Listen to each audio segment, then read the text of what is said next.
안녕하세요, 브랜든입니다. 오늘은 캐나다에서 자산을 보유하고 계신 분들, 특히 부동산이나 법인, 투자 포트폴리오를 가지고 계신 분들이 꼭 한 번은 생각해 보셔야 할 주제입니다. 바로 가족 신탁과 유언장의 차이입니다. 많은 분들이 이렇게 생각하십니다. 유언장만 있으면 상속 준비는 끝난 것 아닌가요? 물론 유언장은 아주 중요합니다. 아직 유언장이 없다면 그것부터 준비하셔야 합니다. 하지만 일정 규모 이상의 자산을 보유하고 있거나 재혼가정, 사업체, 부동산 포트폴리오, 미성년 자녀 또는 향후 큰 자산 성장이 예상되는 경우라면 이야기는 조금 달라질 수 있습니다. 유언장만으로는 해결되지 않는 문제들이 있기 때문입니다. 그때 등장하는 구조가 바로 신탁, 트러스트입니다. 한국에서는 아직 낯선 개념일 수 있습니다. 간단히 말씀드리면 신탁은 자산의 법적 소유권과 실제로 혜택을 받는 사람을 분리하는 구조입니다.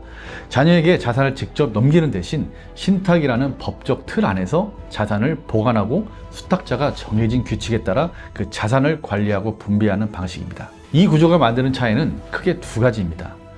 첫 번째는 세금입니다.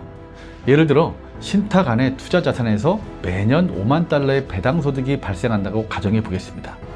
이미 최고 세율 구간에 있는 부모님이 그 소득을 직접 받는다면 상당한 세금이 발생할 수 있습니다. 하지만 조건이 맞고 적절하게 설계되어 있다면 세율 구간이 낮은 가족 구성원에게 소득을 분배해서 가족 전체의 세후 소득을 높일 수 있는 여지가 있습니다. 두 번째는 보호입니다. 자산이 자녀 개인 명의로 바로 넘어가면 자녀의 사업 실패, 채권자 문제, 이혼, 법적 분쟁 등에 노출될 수 있습니다.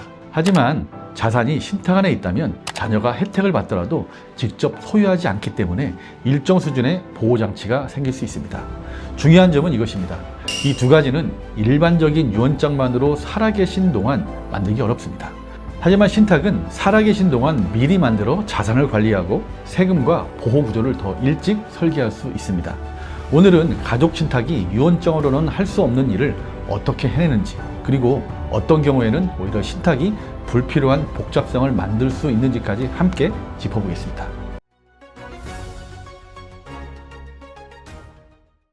유언장은 무엇을 하고 무엇을 하지 못할까요? 유언장은 상속계획의 기본입니다. 유언장이 하는 일은 크게 세 가지입니다. 누가 자산을 받을지 정합니다. 누가 유언을 집행할지 정합니다. 그리고 자산을 법적 절차에 따라 분배할 수 있는 기준을 만들어줍니다. 하지만 유언장에는 분명한 한계가 있습니다. 유언장은 기본적으로 사망 후에만 작동합니다. 살아계신 동안 세금을 나누어 설계하거나 자산을 미리 보호하거나 자녀가 아직 재정적으로 준비되지 않았을 때 유연하게 관리하거나 가족 간 갈등을 미리 줄이는 데에는 한계가 있습니다. 또한 수혜자의 이혼, 채권자 문제, 재정적 미숙함까지 모두 막아주지는 못합니다. 즉 유언장은 매우 중요한 출발점이지만 모든 문제의 해결책은 아니란 뜻입니다. 가족신탁은 어떻게 다르게 작용할까요? 가족신탁은 가족 구성원의 이익을 위해 자산을 보유하고 관리하는 법적 구조입니다. 핵심은 자산을 개인이 직접 소유하는 것이 아니라 신탁이 소유한다는 점입니다. 신탁에는 세 가지 역할이 있습니다. 첫 번째는 설정자, 세틀러입니다. 신탁을 만드는 사람입니다. 보통 명목상의 소액을 출연하고 이후에는 신탁 운영에서 물러나는 구조를 취합니다. 두 번째는 수탁자, 트러스티입니다. 실제로 신탁 자산을 관리하고 언제 누구에게 얼마를 분배할지 결정하는 사람입니다. 수탁자는 단순한 관리자라기보다 법적 책임을 지는 의사결정자입니다. 수혜자의 이익을 위해 행동을 해야 할 의무가 있습니다. 세 번째는 수혜자 베네피셔리입니다. 신탁으로부터 혜택을 받을 수 있는 사람입니다. 하지만 중요한 점은 수혜자가 신탁 자산을 직접 소유하는 것은 아니라는 점입니다. 바로 이 차이가 보호장치를 만들어냅니다. 예를 들어 임대부동산을 자녀에게 직접 넘기는 대신 가족 신탁 안에 넣어둔다고 가정해 보겠습니다. 신탁이 임대료를 받고 비용을 지불하고 수익을 어떻게 분배할지 결정합니다. 자녀는 그 부동산에서 혜택을 받을 수 있지만 직접 소유하거나 통제하지는 않습니다. 나중에 자녀가 이혼을 하거나 소송에 휘말리거나 아직 큰 자산을 직접 관리할 준비가 되어 있지 않는 경우라면 이 차이는 매우 중요해집니다. 다만 한 가지는 분명히 말씀드려야 합니다.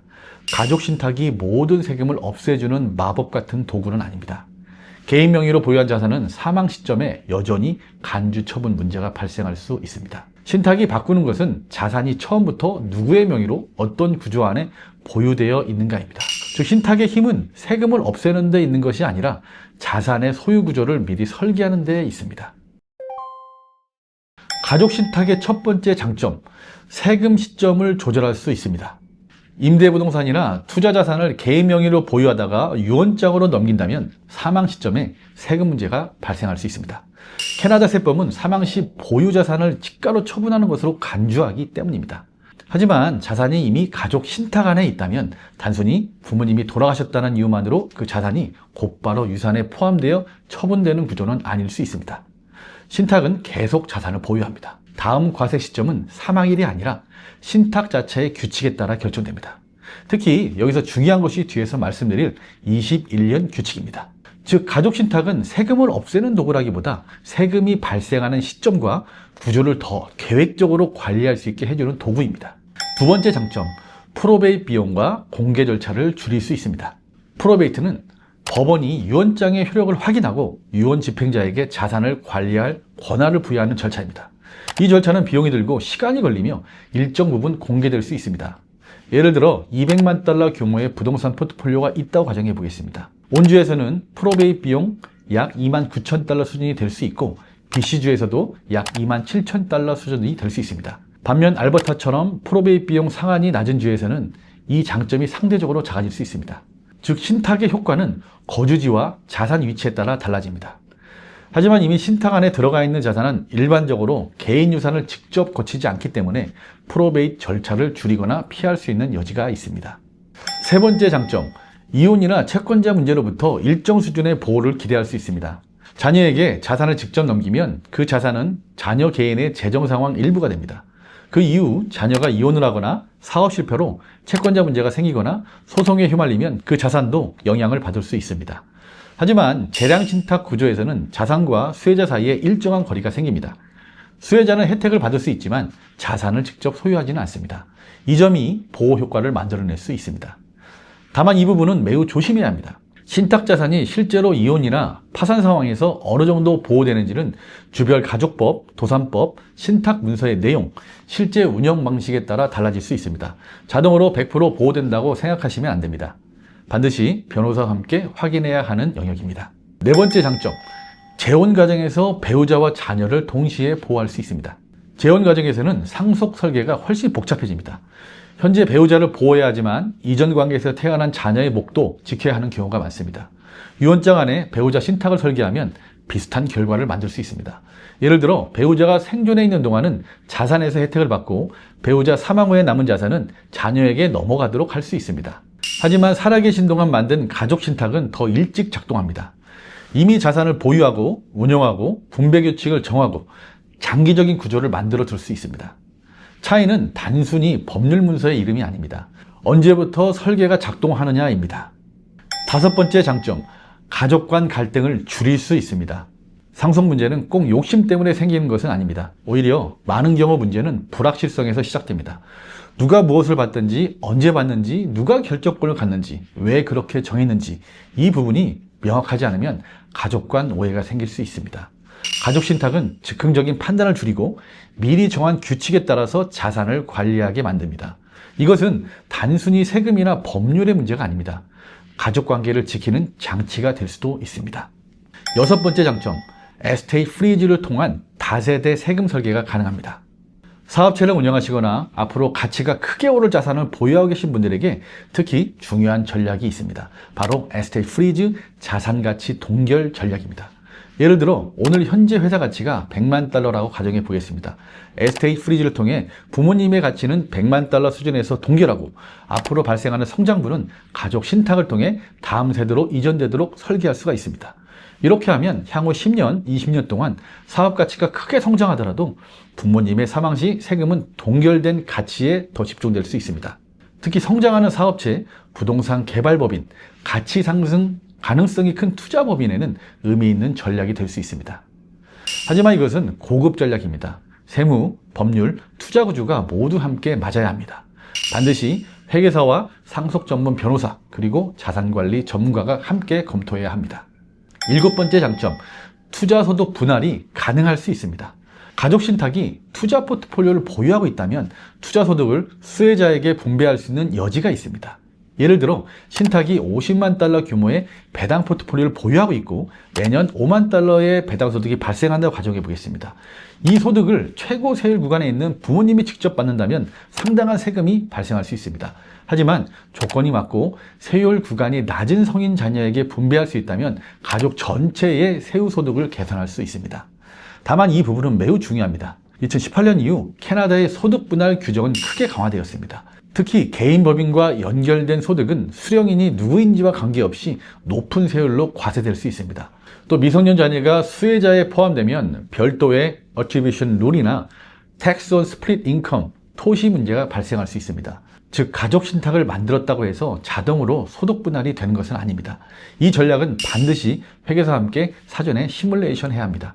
저희가 포트폴리오 관점에서 확인하는 부분은 신탁이 보유한 자산이 배당 중심인지 성장 중심인지 그리고 실제 소득 분할에 실익이 있는 구조인지입니다.